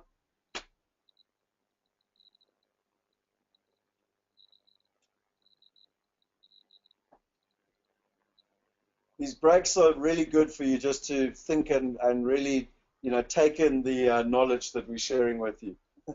So Van Gogh said, whatever you do or dream you can do, begin it. Boldness has genius, power, and magic in it. Begin it now. So whether you're 20 years old and you're saying to yourself, I can't get started in property, my attitude is you're cheating yourself. I started when I was 13. Whether you're 40 years old and you say, well, I'm not ready to start overseas, I personally think you're cheating yourself, because I did it when I was 24. And I'm sorry I'm being hard on you, but I tend to be hard on myself, and I'm hard on everyone else. I believe personally that there's no time like the present. You need to get started. You need to realize you're going to make mistakes. You need to realize that anything you do in life, to master it, is going to take 10 years. So find something you love and get started. If we go to the next slide, Kevin. I think it's our vision. Yeah. And I often ask people, about our family, what is the family office? Most people tell me they don't know. Even here in China, they told me we don't have things as family office. And that's the funny thing, is that no one really knows what a family office is, except for very, very wealthy people, some of the most high net worth people in the world, and billionaires. And in simple terms, all that a family office does is that it looks around the world at all the different, ways to make money. And then it looks at the family, and it takes into account their bespoke needs, and it matches the two together. And that's why very wealthy people have family offices, so that they can find financial solutions to keep growing to protect their wealth and to keep growing their wealth, not only for themselves, but for their children and for future generations. And our vision is that with the power of technology now and the fact that every single one of us has a mobile phone, why can we not put the power of a family office in every single person's pocket? So if you go to the next slide, you'll actually see that. And, we've all got access to a mobile phone now. Why can we not use things like Roger Hamilton's profiling test, Richard Neff's profiling test? We can use algorithms to determine, whether you're low risk, high risk, whether you want to look at income property or whether you want to look at capital growth, whether you want to look at South Africa or Australia. We can then help you make the right decisions. When I say we, the technology can, and it can help you future-proof yourself. And if you want to, retire in 10 years, then it can tell you, well, if you invest in this product, you'll retire in 27 years, and if you invest in this product, you'll retire in 7 years. And so it can help you future-proof yourself. And, my question is, as a vision, is why is that not possible? Why can we not put a family office in every single person's pocket? And it all starts with education. So if you wonder why it's 2:31 a.m. in the morning here in Shanghai tonight, and why Kevin and I are up sharing all this knowledge and, doing what we would call an entry-level webinar, it's to share as much knowledge as possible, because we believe that's the first way to empower people. So if we can go to the next slide, Kevin. Anyone like the vision as a matter of interest?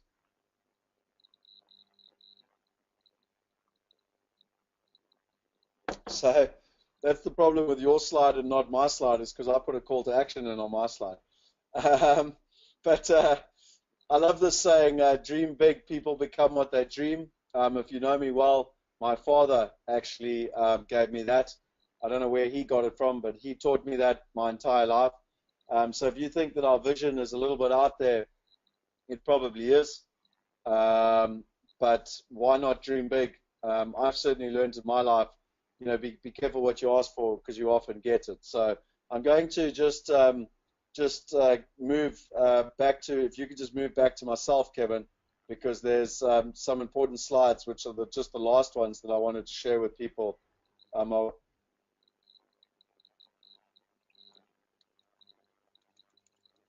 then I want to answer some questions for people. There's lots of questions that have come through here. So if I just show my screen, some of you will or won't know, but we launched something on Freedom Day. So it was the day that Nelson Mandela, well, basically it was our first free and fair elections, was the 27th of April. And, I know Nelson Mandela was, Kevin keeps reminding me, because he's younger than me and he actually learned this in history, that he was, inaugurated as president a couple of weeks later. But anyway, Freedom Day is the 27th of April. And we decided to launch something and test something on our portal where we wanted to call it Economic Freedom Day, where people could go online and with as little as $100, they could actually invest. So, I suggest that you go on the portal and you register. You'll get access to 3 papers. So the first one is Invest with Confidence, the 5 laws of building wealth through real estate. A lot of it you've learned tonight, but this will go into more detail. And most importantly, it'll give you good questions to ask agents and banks, etc. For those of you intermediate, you'll get the 5 keys to offshore investment. And for those of you advanced, there's a whole white paper on creating global portfolios. You'll also get a copy of my ebook, Property Going Global. You'll get videos from Dr. Dolph DeRoos, 30 of them to be exact. You'll have the opportunity to invest from $100. At the moment, it's not for everyone. It's going to be a random draw, but really from our perspective, we're testing it with 100 people. So all our team members are getting involved, our wealth partners are getting involved, and hopefully past clients, etc. And then once we've proved that it works, we will be able to open it up to the entire market.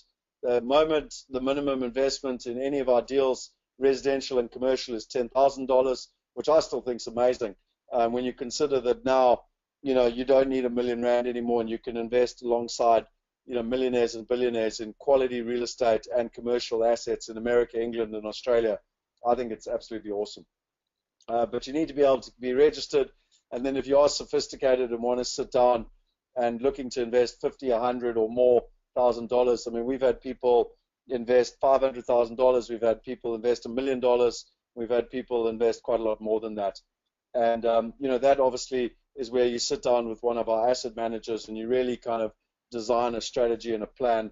And that can even be EB5, which is where you invest $500,000 in America and you get American citizenship. So there's many different ways, and I think just one thing that I will say is that we've got a number of webinars all month. I know that I've mentioned it already, but don't miss out on them. Next week is Dr. Dolph DeRis, which is quite funny because him and I will both be in China. So I'm not sure he even realized that that'll be 1 a.m. in the morning for him as well. So yeah, I think what I'm going to do is I'm going to try and look here if there were some good questions that came through. So I'm just going to quickly see if I can answer any questions. Scott, while you're looking for the questions, I just want to let people know that in the handout I have put Property Going Global. So the guys who typed in PGG, you can actually download the handout straight from there. And the slides are up on slideshare.net. I have put the URL of that into the chat box. So because we did have a bit of glitch tonight, if you want to go back and check out those slides, they are in the chat box. Yes, Scott? No, awesome. And for those who are listening to the recording afterwards, you can go on the Migrate website, migrate.com, register, and you can get access to this information. Absolutely. So Bruce asked some info on crowdfunding. So it's full steam ahead, and I think I've explained where we're at with the FSP from a South African perspective. Derek Fuss said wants to diversify overseas, don't want to invest in SA anymore. Yep, so we're on the same page there. The reason, okay, so Ronald said, how do I choose a location for an investment property, buy to let? What criteria do you apply? Hopefully, Ronald, I've answered that tonight. Let me know if I didn't. Do you buy property in your name, company, or trust, and why that choice? Again, Ronald, I would suggest you speak to an accountant about it. It's different for everyone. If you buy in your personal name and it's a home, then obviously there's advantages from a capital gains tax perspective. If you're looking to buy a portfolio of properties, often a trust is the better way to go, both from a longevity point of view, death taxes perspective, and also from a tax perspective. But it's different for everyone. Again, I'm not a tax expert. My brain is dead at 2:30 in the morning. Okay, let's just see.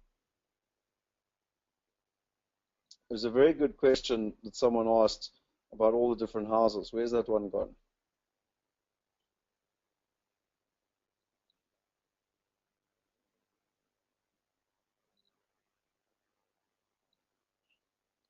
So I'll get there now quick. I just want to see, there was a great question that came up and I just want to be able to answer it for people. What are the likes of Coventry, UK? I've read and been advised London is too risky. It's an interesting one. I haven't lived in London for 9 years. I did most of my investments in London. I think people need to be very careful when they go outside of London, particularly if you're looking at new developments in Leeds, Manchester, Coventry. Also, if you go up north, you'll get a lot of people on the Rich Dad Poor Dad type course that will charge you 250,000 Rand just to teach you, and then you still got to fly to London, or not London, England, and they help you invest up in the north of England. I bought property up in the north of England, and personally, I've found that if you buy cheap property in cheap areas, they show good paper returns, but your actual return is not nearly as good because, unfortunately, if you deal with poor people, they have poor attitudes, they don't look after the property generally very well, and their payment track record is not very good. So that's certainly been my experience. Okay, someone's asking me what the company is in South Africa that I was talking about with a T. It's not Trident, but yeah, it does start with a T. I don't feel like starting a war, so I'll just leave it at that. Nice, Scott. What effect does a new suburb development have on an existing neighborhood suburb capital cost and rental-wise? That's quite interesting. I've actually got that in Bryanston at the moment. We've got 2 apartments there that have done amazingly well, been cash flow positive since I bought them in 2008, 2009 when the crash was happening. Oh, it's interesting. You talk about a motivated seller. I bought both those properties off the developers that were in serious financial trouble, and I managed to get them, including all the furniture and everything. They were the best 2 units in the entire development that the developers had kept for themselves, and then they got into financial trouble. The problem is Summercon have come along in the last 2 years and built hundreds, if not thousands, of units in Bryanston, and now we're getting no rental increases, and in some cases we're even getting vacancies. So yeah, you've got to be very careful of supply and demand. I think it has a very big impact to play. How do you learn to manage risk, Scott? Dimitri, I explained it earlier. there's so many different ways. And again, I could probably come on a bias trip's the best way to describe it, because it takes a week to explain how Henny's taught me how to manage risk. But in simple terms, my uncle taught me, find out what the worst case scenario is, and then if you can manage that, then everything else is upside. If I invest 500K with Wealth Migrate on an international property, how much can I expect to get per month in hard cash, and within what time frame? So, I mean, I'd suggest obviously chatting with one of the, Ronald, chatting with one of the asset managers. But in simple terms, if you work on an 8% net return, on a $50,000 investment, what's that? It's about $4,000 a year, and you get paid every quarter, so you can expect $1,000 a quarter. I think my maths is pretty good at 2:30 in the morning. If it's wrong, I unfortunately, apologize. Scott, the rand dollar is not 10, but yes. Yeah, okay, fair enough. Well, I'm just wishing for his sake it would go back to 10. Absolutely. Okay, so inner circle crowdfunding, the vision. Okay, we want to finance a life to live in both the UK and SA. I understand your thoughts on investing in SA right now. I'm happy to look into investing worldwide to make it work. But in order to make our travel back and forth tax efficient, it's worth having at least one back home. I agree with you. So, I probably will never sell my house on Teeson Island, even if I move to Shanghai. Michael, Honey said you heard it first here. But anyway, my point being is that, you can use it for tax write-offs and stuff. Don't get me wrong, I'm not saying all property is bad. There are good opportunities. For me, like rental residential properties are a ball ache in South Africa in comparison. So, yeah, I agree with you on the tax and going back and forth. Scott, if we've already registered and we'll be investing in Wealth Migrate, can this be found on the site? Dimitri, I'm not sure which one you're talking about. As in what? So I'm not sure what can be found, but yeah. Ronald said, yes, I did. Pierre asked the question, Pierre's question earlier. So Pierre, was that your question? There was a great question earlier. I think it might have been Pierre's. Hang on, let me look for it quickly up here. There, Pierre. Okay, great. I found it. Thanks, Pierre. I was looking for it all the way through. I have a couple of SA properties, but do not have much alternative income beside my rental income, so sort of depending on this, I realize that it is currently a more clever move to sell SA properties and buy a property in the US, but the dilemma is that I will not be able to live off the rental income of my US property, as this will be much less cash positive part, and I'll need to bring it back to South Africa. So, I mean, I think the first thing, Pierre, is I'm not a financial planner. I really, don't.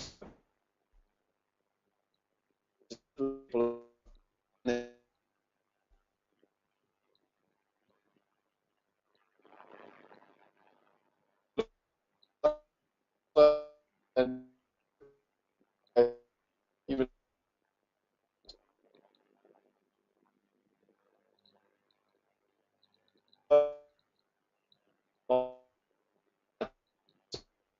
Scott, we've lost you. You've turned into a robot, unfortunately.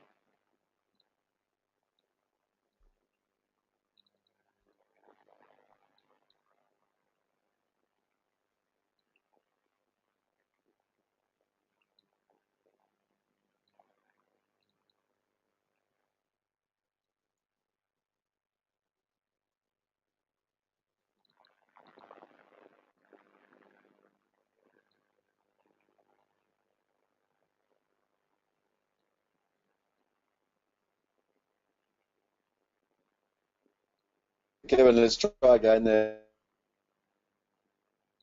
Is that better? That's much better.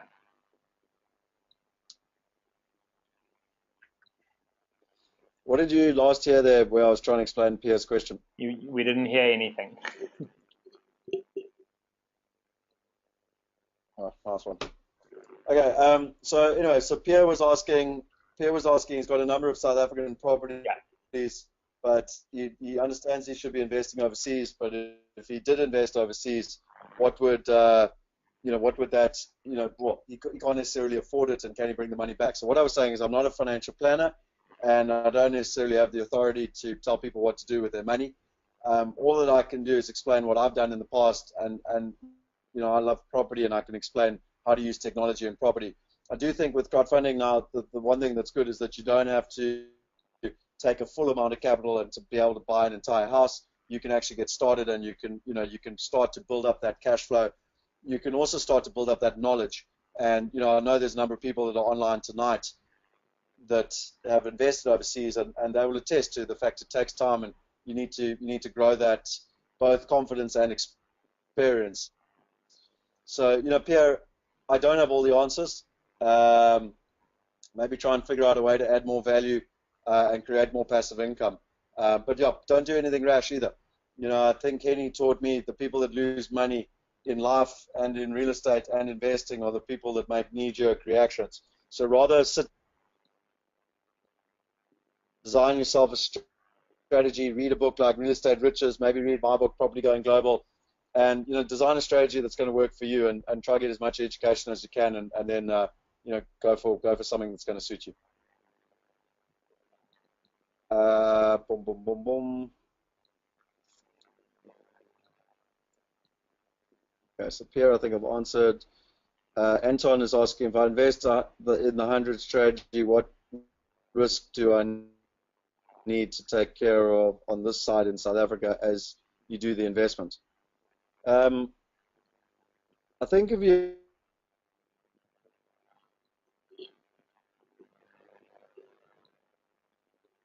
invest $100, $1,000, or $1 million, technically the due diligence should be the same. You should still be checking out who the partner is, what the property is, and technically even who we are, and whether we've got a track record and experience. I don't think whether you invest $100 or $1 makes really. So that's the one thing I would say, Anton. If I invest $100, what risk do I need to take care of on this side in South Africa? I'm not quite sure the question, risk perspective you would have, whether it's in South Africa, England, Australia, America, as to where you invest. I don't know, Kevin, if I'm missing the point there, or if I'm just being stupid because it's tonight. No, Scott, I agree with what you've said. Dimitri, you asked about the 3 white papers. If you register on the portal, we can send them to you, or if I can give you a sneaky trick, you can even go on the website and go under Learn, and they're actually there already. Yeah, that's correct. Okay, then boom, boom, boom. Okay, okay. So Michael only said was just saying that the exchange rate takes care of that over time. So I do understand what Michael's saying, and I think it's really important is that from a cash flow perspective, it's funny Michael mentions that because, like that £1,000 that I started earning in 2002, if you consider what's happened to the Rand over the last 6 or 7 years, just take that as an impact on what's happened from a lifestyle perspective, here in South Africa. So I still maintain the best opportunity in the world is to live in the emerging world in a country like South Africa that I love to bits, and have assets, first world assets that are earning a first world income. So I think that's what Michael's saying for Pierre in terms of some of the solutions for investing. Where can I find those slides again? It's on SlideTree, eh? What's it called? Called, Kevin? On SlideShare. It's in the chat box. I have put the link, and when we put the link up when we put the video up on YouTube, we'll also put the link in the comment in the description section of the YouTube video. And we can also put it in the email that we send out at the end of this.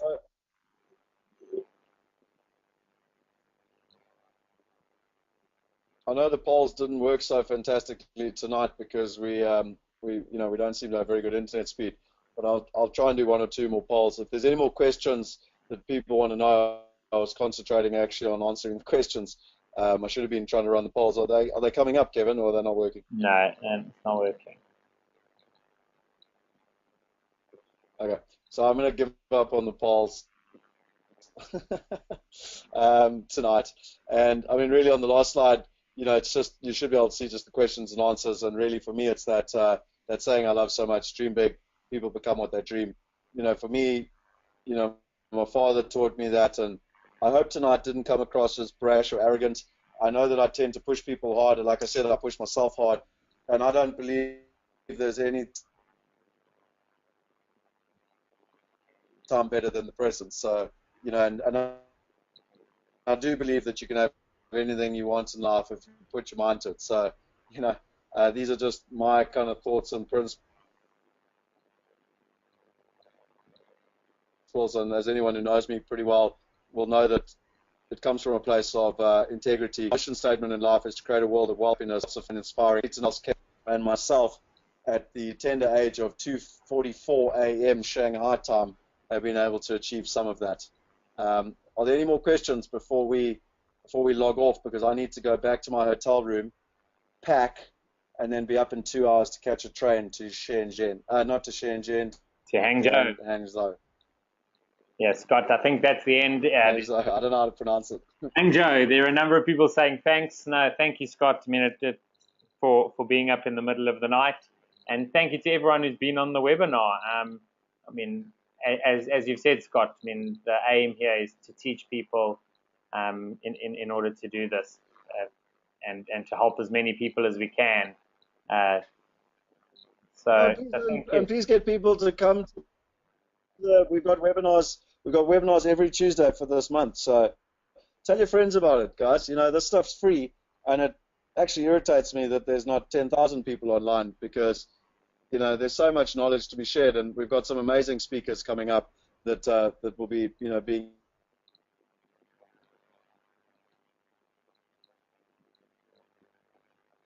interviewed over the next couple of weeks. So please go out there and help us share the knowledge. We want to be able to many. Right. Thanks, everyone. Thanks, Kevin. I'm gonna call it a day. Thanks, Ab. Thank you. Cheers, everyone, and good night.